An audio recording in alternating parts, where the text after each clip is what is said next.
Welcome into another edition of the James Boyd Podcast. I, of course, am James Boyd, joined by my editor, Jim Aiello. And Jim, we have just heard from Chris Ballard for the final time, I believe, this season, barring anything crazy happening.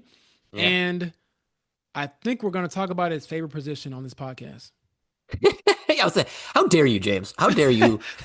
We can't just talk about quarterbacks. There are 51 other players on this roster. No, I'm kidding. I know Ballard. Ballard gave you guys a hard time about it, and he was laughing. And like, he knows. He knows that. Like, I think it's hard, right? Actually think it's hard on him because he's such a football like grinder guy, and the 53, the 90 guys matter to him a great deal.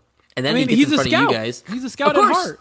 And at heart, that's what he wants to do. He wants to talk about all these players. And when he gets in front of you guys, all you want to do is ask about the quarterbacks for good reason. But like, I think it kills a little part of him. So I get where he's coming from, but I like to tease him about it anyway. No, man, like we're back to where we started on this, right? It's he's defending the position of the Colts that they're not giving up on Anthony Richardson, that they're going to make him prove it, make him earn it, do all those things, and that they believe in Daniel Jones. Now, the part I think we want to get into, which is what you highlighted in your story that was released last night. If you guys didn't catch it, make sure you check it out. But when talking about Daniel Jones and essentially whether or not he can save their jobs and the Colts season, the coach highlights 2022 being like he had a really good year that year and kind of ignores the next 2 years. The GM highlights 2 months of training camp and stuff and says, yeah, he looked really good there, and ignores all the stuff that came before it. It's like, all right, guys, like there's enough like cognitive dissonance here being like he got released by the team that drafted him because they were awful and he was bad. And I understand that you have to, again, it's the season of hope and you have to have hope, but boy, oh boy, like you really have to almost talk yourself into a little like knot to make sure you're believing Daniel Jones the right way there. Yeah, I think a lot of the feedback I got from listeners of the show, of the podcast, commenters on my story in The Athletic is like, man, James, what else is Chris Ballard going to say? You ask all these gotcha questions. And in a sense, I do think that I can ask questions that have some teeth to them and some bite. However, when you haven't produced, I feel like every question you ask is a gotcha question. Like, I don't know what Chris Ballard could have said yesterday to make this fan base or this city feel like he is supposed to be still in his job or supposed to be still in charge of running this team, supposed to be helping this team build something towards the future. So I can kind of see it from both sides, but at the same time, I'm like, well, look, man, I have to ask something, and I don't want to sit there and ask all these softball questions about, the D line and offensive line and who Yeah. are trying to pick up on the waiver wire. It to me comes down to the quarterbacks, and a lot of it again circled around Anthony Richardson because this is a big decision. This is a big mistake so far. And you're essentially trying to put the toothpaste back in the tube Yep. and reverse engineer his development. And that to me was interesting, Jim, because when Chris says, we believe in Anthony, this is not a miss yet. We believe he can still be the guy. I don't doubt that he believes that. I just wonder how feasible it is doing that with the same team.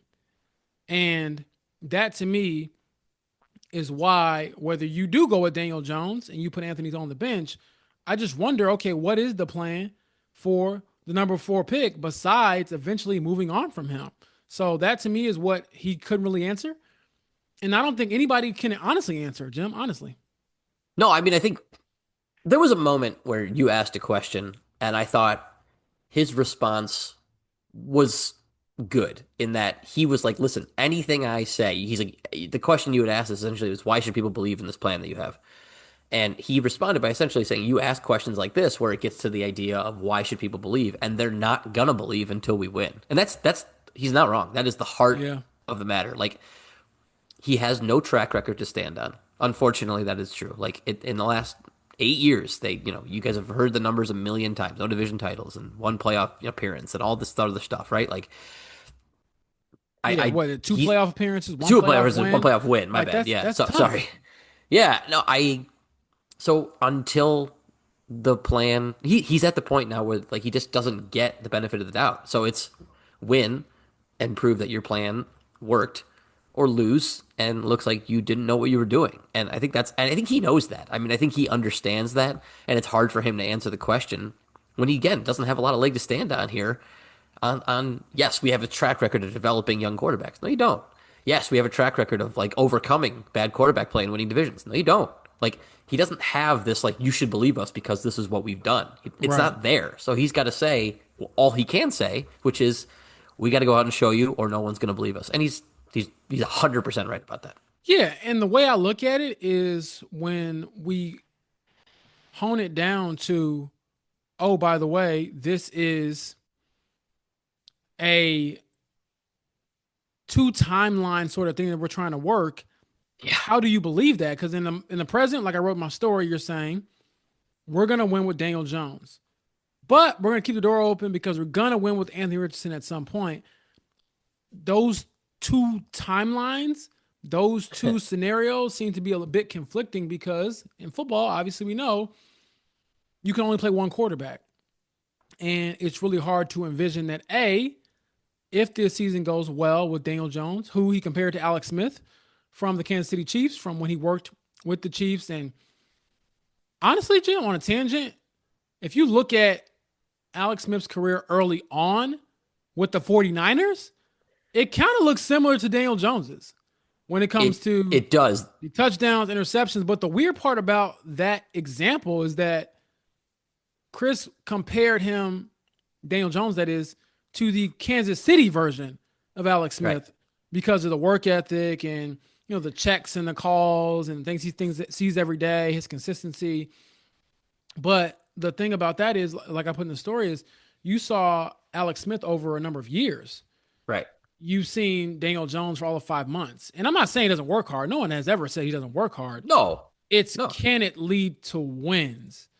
And so, again, if it does lead to wins, then at the end of the year, you're asking yourself, do we pay Daniel Jones? Is he our quarterback of the future? Because he's only 28. He's got a lot of football left ahead of him, I would think, barring any major Yeah. injuries. Or if it doesn't go well, do we then pivot back to Anthony Richardson and hand him the keys and say you're ready to go? Like that to me is what makes it hard to believe in this plan, in this timeline, because when history is kind of like, wait, this doesn't really happen ever, Yeah. it's very hard for me to realize or try to believe in that plan. So, yeah, it might have been a gotcha question, but at the same time, I'm thinking you have to sell somebody on this belief. You got to sell Quentin Nelson. You got to sell DeForest Buckner. You got to sell these people that, look, man, we know we're going back to a 1 year, retread quarterback, but this will be different. And they really believe that. And perhaps it can work. And I think that's what my mind at this point, Jim, is sort of pivoting to in a way is like, okay, we have talked about this at length. I do think this is sort of a circular conversation sometimes, Yeah. but I mean, that's what happens when you go in a circle. You've been in the Well, hamster wheel of mediocrity. So right. it's tough. I mean, the most newsy thing he said, Chris Ballard, that is, during his news conference was that they weren't trading Anthony. Other than that, I mean, everything else was, hey, just believe us and we'll show you. That's tough. I mean, who's trading for Anthony at this point? Like, maybe there were some teams that liked him in the draft that would be interested in paying a sixth or seventh round pick for him or something like that. But like, with where his contract situation is combined with what he's actually accomplished on the field and all the other off the field question stuff that comes with him right now, I don't know what you're getting. Like, no, like you're not answering the phone for a sixth round pick. Like that's just not you're not doing that. You can't. That's again, that's admitting defeat, which Chris Ballard is clearly not ready to do yet. I back to the Alex Smith thing real quick. Like when Kansas City got him, he was a proven winner. He struggled a lot from his early season, but like his last two seasons in San Francisco, he was 13-3 and 6-2-1. Like he won some games with those teams. He eventually got replaced by Colin Kaepernick, and they did good things without him too. But like he won. He was a winner. That's not happening with Daniel Jones, at least not in his most recent seasons. We have one season where they went, it was 9-7-1, 9-6-1. Right. He went 9-6-1. Um, Yeah, that's it. There's not, again, I don't think anyone would go back and call Daniel Jones a proven winner. But when the Chiefs acquired Alex Smith, he was a proven winner. And so I understand what Ballard was trying to do, is saying like they have some similar work habits and similar types of people, maybe in the building. And I get all that, but it's a lofty comparison, frankly. Like Alex Smith has accomplished a lot more and went on to accomplish quite a lot more than Daniel Jones has. And we'll see if Daniel Jones can be the next Alex Smith. But like, as you wrote in your story yesterday too, like, there just aren't that many examples of, well, for Richardson, like getting benched a couple of times and coming back and being good. There just aren't that many examples of. I know everybody wants to do the Sam Darnold, Baker Mayfield, Geno Smith thing, like, and they're prevalent and we're thinking about them, but there just aren't that many examples of those. Most Yeah, of I the was time, gonna these say guys there's don't more end up. examples. Yeah, Yeah, so like you're banking, like it's kind of like you said, these two timelines, but like it's almost like a parlay. And anybody will tell you when you're betting a parlay is a sucker's bet. Like betting on two things to happen is not like, and they're trying to bet on Anthony Richardson recovering and being like the franchise quarterback that you're hoping eventually, and Daniel Jones recovering and becoming a serviceable starting quarterback, and you're that they're trying to parlay those two things into the future of the Colts, and I'm like, whew, that's a long shot bet. it That's a long shot is. bet. It's a lot to digest, and again, it just makes you question the development plan for Anthony. And again, I don't want to be the president of the AR apologist fan club. He has been largely a bad quarterback in the Yeah, NFL. That is a fact. But at the same time, if you still believe that he can be a franchise quarterback, when is that opportunity going to come? Now, Chris Ballard, like Shane Steichen said yesterday, Anthony has, quote, come miles when it comes to his work ethic, his development, all the things that are required to be a quarterback. And he was saying the benefit of Anthony being on the bench now is that he doesn't have the pressure of going out there on Sundays and having to deliver week in and week out. But at the same time, when you look at like Anthony's resume, he hasn't played. So how is he going to get better if he hasn't played? And how far has he really come if he's still not there yet in year 3? Like that's the part that to me is a bit, ominous. Just because usually when it it is takes that long ominous. for it to click, it doesn't result. Yeah, it doesn't result in a lot of fruitful things. And so it's hard for me to buy what they're selling right now. I was thinking, man, if this is a lemonade stand, I would be, asking for a refund, even if it's like a 5-year-old kid giving it to me. I don't care. This stinks. I don't want to drink this. You better buy So, my son's lemonade. If he's 5 years old and selling you lemonade, you better buy it. You better tell him it tastes good. hey, We're gonna have a problem, I'm telling James. you right now, Jim. Hey, I'm an honest young man myself, and I don't pull punches with kids either. They can all get it. No, I'm kidding. No, But seriously, what you're no, trying I to get you. sell, it's tough. But I also understand the position they're in because one thing that I've certainly heard this, and I can feel this argument and the validity in the argument. If you truly believe Daniel Jones is better, you got to play him Sure. because that's the league we're in. Like the development years, the long rope you had at the beginning, that's over with. Yeah, Everything's shorter now. You used it all. Yeah, you used it all Yeah. up. So I don't blame them in a sense, again, for truly starting Daniel Jones if you truly believe that he's the better quarterback, which Yeah, he could be. I mean, to give him some flowers, he has had some success, sustained success, at least for one season in the NFL. Anthony Richardson, he cannot say that right now. So no, we've is talked it, about it. His resume is yeah, more impressive than Anthony Richardson's at this current moment, no doubt. exactly. And then the infrastructure Low bar. in Indianapolis, yeah, very low bar, but the infrastructure here in Indianapolis will be better and has been better, at least throughout training camp and the offseason, I would imagine, for Daniel Jones, than it was in New York. The For sure. pass catchers, the offensive line, even with 2 new starters, should be better than what he had. I mean, the guy was running for his life there, a couple of those seasons. And I was thinking, man, they had some really, really leaky offensive lines. Brutal. But I just don't know if I can go as far as to say, okay, all of that means you're going to be Alex Smith. Alex Smith was a 3-time Pro Bowler with Kansas City. And Yeah, the funny thing about that is, they got rid of him because he plateaued in a way. right. It was like he'll get us to the playoffs, but we can't win big with him. But I think in a way, the Colts kind of look at this as if it is like a Ryan Tannehill type of situation where can you do enough to game manage us with a great running back, solid offensive line, solid other skill position players, play good defense, and let's win some games the good old fashioned, blue collar way versus having our quarterback carry us. And I just don't know if I think that Daniel Jones can be a game manager and someone that doesn't like ruin your chances of winning. Yeah. But I don't know if he can go out there and elevate your team and lift you to some wins that perhaps you weren't supposed to have. The best guys flip the equation a bit because they're just that much better than their opponent. I don't think he's that guy. But the question is, can he be steady enough again to get you back to the playoffs for the first time since 2020, which is getting further and further away, honestly.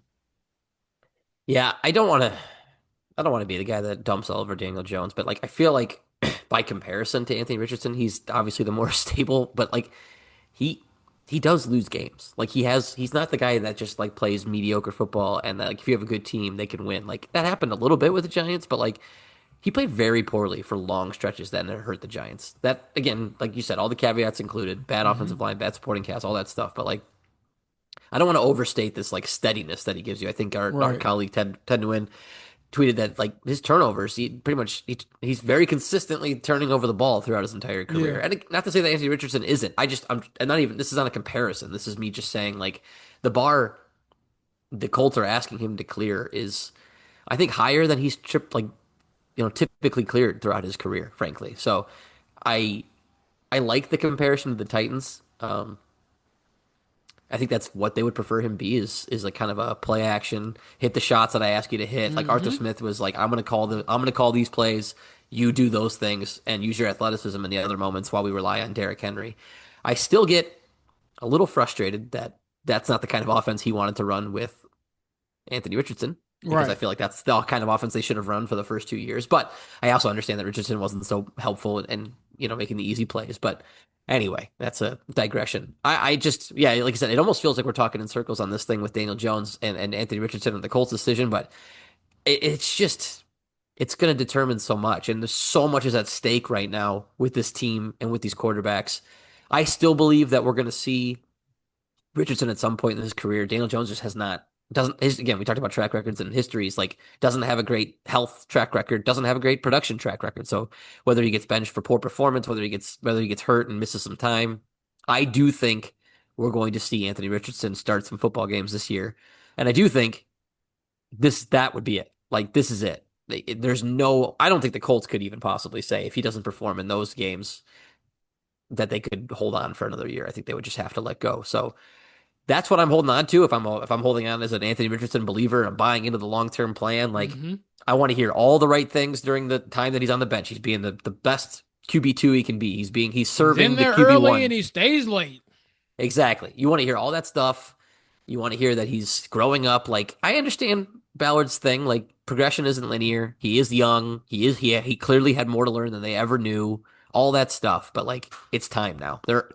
Those are fine excuses, I guess, but like it's time. So when he next gets on the field, he's got to prove it. And I think you laid out recently.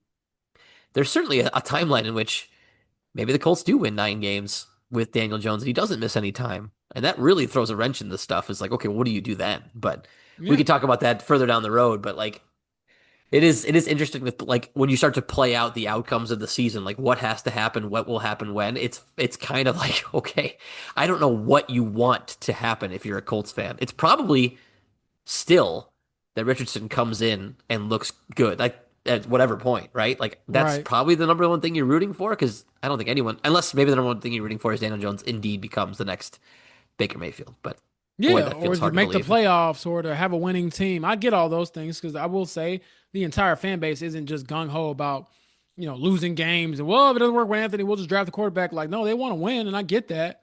And that is what the Colts believe they can do with Daniel Jones. But the one thing I did want to get Chris Ballard on the record about was just simply asking, do you believe Anthony can still be a franchise quarterback? And perhaps I should have really leaned into it and said, do you think he can be a franchise quarterback here?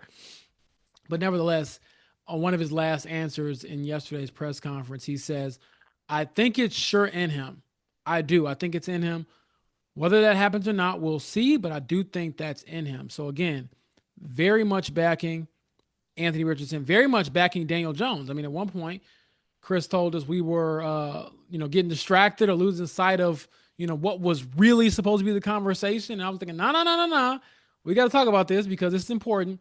However, this wasn't the end all be all to everything he talked about. We did, I mean, I'll admit it probably was 90% of it, but I kind of buried the lead there a little bit, or perhaps not. But there was other news, Jim, like 53-man No, roster news, no, right? nothing. It's just No, quarterbacks. nothing else. Nothing else happened. They Oh, didn't you make don't any get. trades. They didn't sign any veterans. They didn't pick up anybody in the waiver wire. No, I mean, again, like it all matters, but I will, to give you guys the benefit of the doubt, the quarterback thing is the most important thing. But yes, we should talk about a few other things as well. So Yeah. I don't know, what do you think is the most interesting move or thing that they've done in the past week that's not quarterback related? Well, honestly, I think the big news from cut down day was Juju Brents being Yep. cut. Now, Secondary. this is Yep. the guy who was drafted after Anthony Richardson in that 2023 class. Rough class. And yeah, you know what? We talked so much about Anthony missing time because of injuries. Juju missed a ton of time because of injuries. He only played 11 games in 2 years because of various things. And that's the thing about Anthony is sometimes when I do talk about his injuries, I feel a bit like, man, maybe I should just mention that of these 17 games he's missed due to injury, 12 of them were because of one injury, the shoulder. For Juju, it was like a multitude of reasons. It was a knee at first. When he got drafted initially, he had a Yeah. wrist injury. I remember one time he broke his nose on a fluke play. He didn't have to miss any time for that, but like he just had to get a nose correction. And I was like, man, it's always something with this guy. And then even this spring and summer, couldn't make it through healthy, pulled his hamstring. And I think you might have thrown it out there or somebody else. We were preparing for last week's game in Cincinnati, the preseason finale. Hey, by the way, Juju's going to be out there. Should we be paying attention to that? Should that matter? And I was just thinking, oh, you know what? Considering how banged up the room is, it's probably good. Get him some reps, get him some chance out there. But turns out that may have been true, but also the Colts were thinking, okay, can you show us something to make us keep you, or will you showcase your skills for somebody else? And so they ended up waiving him. He got claimed by the Yep. Miami Dolphins. So I was thinking, wow, that'd be something if you come back here and you get a chance to play against the team that cut you, in week one in your, hometown. But that one surprised me a bit, Jim.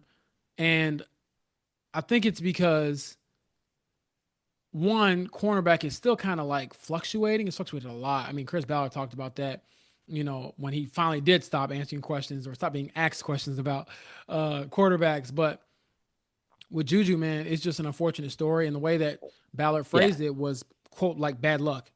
Maybe that's just Yeah, it. it is. Again, I'm not. I'm really hesitant to ever throw an injury prone label on somebody. So uh, I just, again, it just, he had bad luck, and I think their patience, and I don't mean that in a bad way. I just think they just didn't want to count on him anymore. They just didn't want to wait on it anymore. And I Right. think I understand moving on. Like, um, on the bigger picture, before we get back to the secondary, I just want to say, like, typically when you release guys like that and you have, two or three guys claimed on waivers, that's typically a decent sign of the strength of your roster. So to have Juju get claimed, to have uh Johnny Woods Jelani got Woods get claimed by the claimed, Jets. yeah. And Sam Womack did he get claimed or did he just get Yep. Got signed? Oh no, went yeah, it was got claimed. Yeah, got he was claimed by the claimed. Titans. Claimed. I mean, it's funny for a team that like you and I we'll get into the secondary where we were kind of lamenting the depth of the secondary to have two of the guys they released get claimed by other people.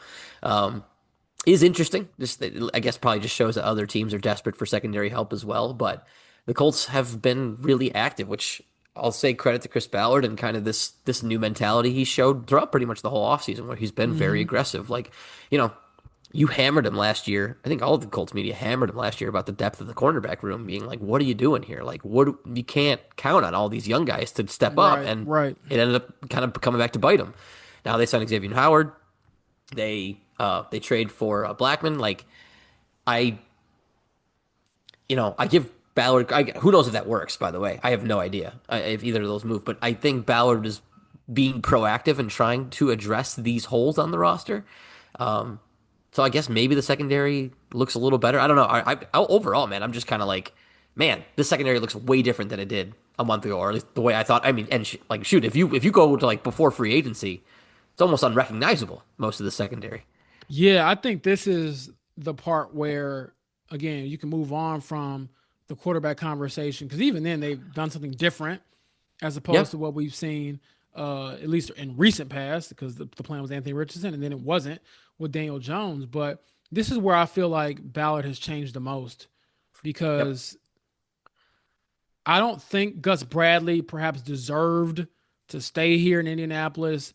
Maybe his defense, the way it's run, relies on a lot of talent and just doesn't really fit the way that most modern NFL defenses should run or look like. However, he never got this amount of help.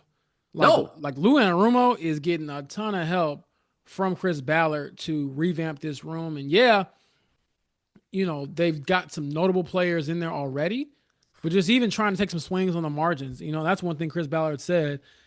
They're going to bring a bunch of guys in. They're going to keep kind of retooling this thing. They're going to keep seeing who might work out because there's no guarantee a guy like Xavier Howard, Yeah. who Could be Lou nothing. Anarumo coached, might be something. I mean, he's 32, had played in the NFL since 2023. So he might not be good, but the fact that they're even taking a swing on him or trying to bring him in or trying to see what he looks like. Same for, working out Mike Hilton, who Yep. played for the Bengals previously under Lou Anarumo. Same for trading for Mekhi Blackman. Like these are moves that we haven't seen Chris Ballard make towards that secondary. And I think on one hand, it could backfire to a degree just because I do wonder about like older cornerbacks. Okay, how long is Kenny Moore going to be a great stock corner? Is Javarius Ward Yeah. still going to be an all pro caliber player like Sure. he says he will be? Considering that he's, I think, 29, and I think Moore just turned 30. Xavier Howard's 32. That position, when you age, man, most people don't survive like a Stephon Gilmore has, where they're still really No. good, really late. And so No. I Most wonder of them about don't. that. But if it doesn't work out, at least you can look back and say, well, we didn't fail because of a lack of effort or lack of trying or lack of ingenuity because they have certainly added to this cornerback room. And also shout out to Jonathan Edwards, the undrafted rookie out of Tulane, also previously played at Indiana State, rolled trees for those listening. Talked to him today, Jim, and he was excited, telling me just how Yeah. grateful he is to make the team. And they're high on him. They believe, and in a way, he has a similar build to Juju. Over 6 feet, about 200 pounds, long, athletic guy. And they believe that he can, blossom into something.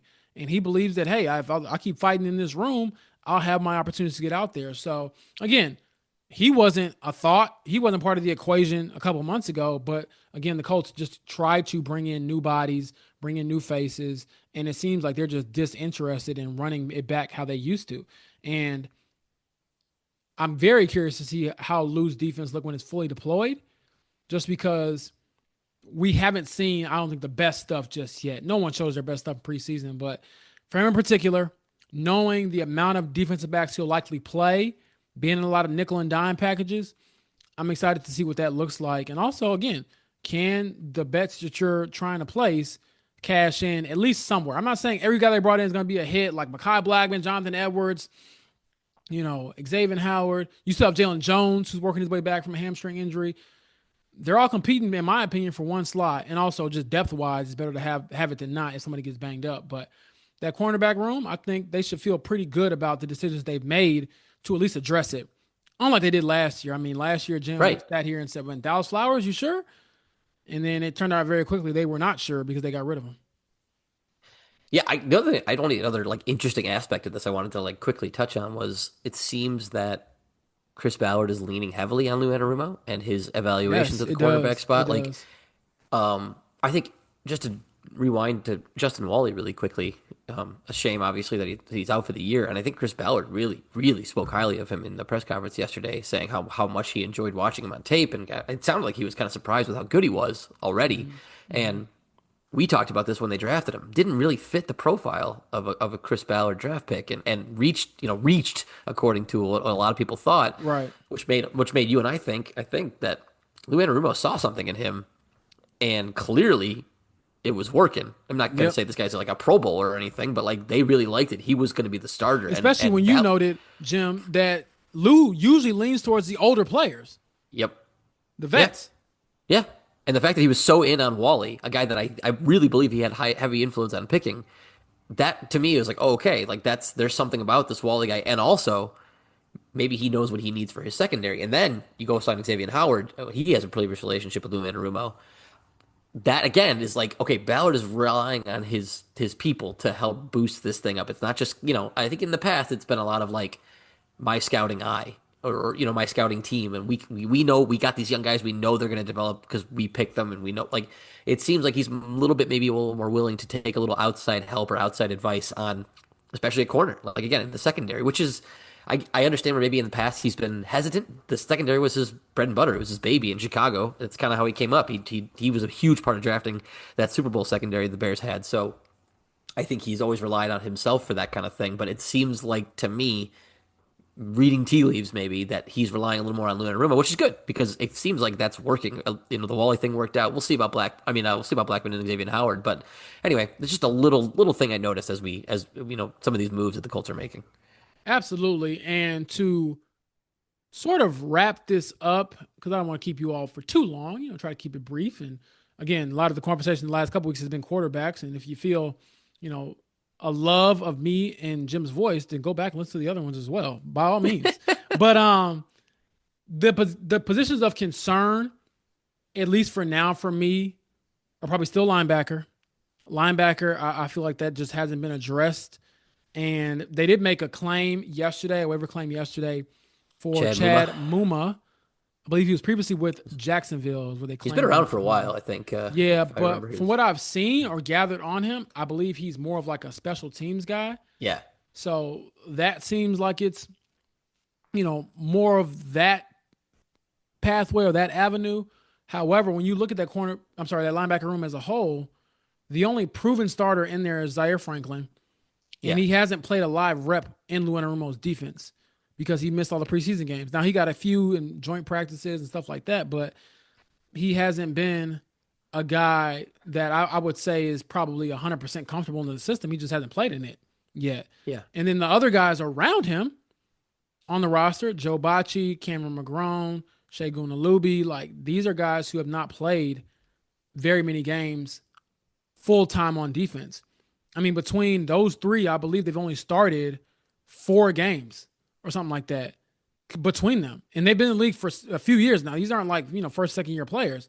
So that that linebacker room, I worry about it because although I know it's not rated or weighted perhaps as highly as the linebacker room for a Gus Bradley scheme, it still matters. And you still got to have some out there. So I'll be very curious to see if they try to upgrade at that position, at the very least, perhaps gain more starting experience than what they have right now. Speaking of reading tea leaves, like the only thing I can say on that is I will be interested to see if they pursue upgrades, but it does make me think that Anarumo is going to lean real heavy on nickel and dime packages, particularly early in the season. Just like limiting the amount of linebackers you have onto the field. Against Miami, you could probably get away with that. The offensive line isn't exactly like a juggernaut. That's a bunch of huge guys are going to mow you over. They want to spread you out a little bit more, so you could probably play maybe 5-6 defensive backs on the field. Every game plan will be a little bit different, but it does make me think that Lou Anarumo is going to want the focus this team is putting on defensive backs versus linebackers makes me think that that's the way Lou Anarumo is going to want to play a little smaller, perhaps is more DBs on the field. Absolutely, and Lou said this within his first 2 days of being here. He does not like having linebackers covering space. No, that is not something that he wants him to have to do. Now, obviously, it helps if you can do a little bit of that. And I think that's what Joe Bacci has brought that linebacker room. But he was like, nah, if we're gonna get in a situation where they're in a gotta have a situation, we don't want our linebackers running around the field trying to chase some of their best pass catchers and stuff like that. So we'll see how that unfolds. Other positions that I will keep an eye on, like you said, cornerback's fluid, linebacker, will you upgrade there? Also, offensive tackle, I think is a sneaky one too. You lost Blake Freeland for the season. Yeah. You now have Jalen Travis, who you are high on, your 4th round pick, as your swing tackle. But do you add a little bit more reassurance there behind him? I know they picked up, I believe, Luke Tenuta, but he doesn't have much experience, and I don't know how proven he is in the NFL. So do you try to perhaps make a waiver claim or just sign somebody outright, one of these veterans, to join your team and figure out if they can be a key contributor in case somebody gets banged up? So you know how it goes. You're never done playing Tetris. Of course not. No, there's always something. And honestly, I do want to, again, congratulate people that made the team, but also send some grace to those who didn't make it or made it and then got cut. Like, for example, Tim Smith, 2025 6th-round pick for the Colts. He made the initial 53-man roster, and then he got cut today. So, I mean, those are the types of things, or cut yesterday rather, and those are the types of things that make it tough on you and make it hard to, stick with the dream sometimes. But hey, there's a lot of guys fighting for, roster spots, trying to make it, make a way. And the Colts, to their credit, have usually found at least one or two every year that might have gone undrafted, or might be a 7th-round pick, might be a waiver claim that will end up contributing on Sundays. And so I'm excited to see who that kind of dark horse candidate might be. Like I said, Jonathan Edwards seems like a very nice guy, someone who, might have to be called upon to contribute. And from the sounds of it, will certainly not take any opportunity for granted, because he was telling me, Jim, so, and I was thinking, was this like a Hard Knocks call? Did they call you in the office? Did they give you some surprise? He said, no. He said, I was kind of just waiting. And then he said, when I got the call, I was so excited. He's like, I texted all my, loved ones, let them know what happened. And then he told me like the happiness kind of wore off after a couple of hours. And it wasn't like he got sad. He just said like, it became more like fuel. Okay. He was like, I made it, but I got to keep making it, because as you can see, I mean, it's hard. It is very hard to stay on a roster for some guys for an entire season. Not everyone is, a draft pick or a highly respected player. I mean, look at Kenny Moore, waiver claim, ends up being a Pro Bowl cornerback. So that's something I'm looking forward to, just getting to know some of the guys who, again, with all this quarterback conversation talk and GM talk and head coach talk, I just want to get to know some of the guys who are not headlining every story for us. And who knows, maybe they will, because there's always some story out there, right? We'll write about non-quarterbacks at one point. I promise, guys. Yes. I'm glad you said this. I promise those who keep asking me, you didn't ask about this, you didn't write about that. I promise those things are coming. Me and Jim talk often about story ideas and things we want to do, but sometimes you got to feed the beast, as they say. And the beast right now is the quarterback decision. Until you guys are reading notice. it, is what I'll say, is when people are reading it. And don't, like, James and I have a lot of conversations that are not quarterback related, but right now, quarterback is the story in Indianapolis, and that's what we're writing. So, yeah. Exactly. There'll be more. I'm looking forward to next week, because next week when we talk to you all, it'll be all about the season opener. It'll be game week. They're hosting the Miami Dolphins in week 1. Miami's banged up. The Colts are favored in that game. They haven't won a season opener since 2013. Could this be the start of a playoff run with Daniel Jones?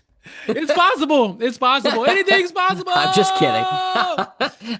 Shout out to my guy, Kevin Garnett. 10 days, I'm sure I'm already going to just poop all over the season. No, they're going to lose. So that's the thing. But going back to what we said at the beginning of this podcast, that is the number one takeaway that I had, besides, again, not trading Anthony Richardson. Chris Ballard said, very simply and very honestly, they'll believe if you win. If you don't win, they won't believe. And so they're believing that they can believe that, the future is bright with Daniel Jones and wins are on the horizon. But until we see it, everyone's going to be a skeptic like me. But I am excited about that, just because, again, we have talked about so many things. If this, if that, the real deal is coming very soon. Very, very soon. So thank you all for listening. And until next time, my friends.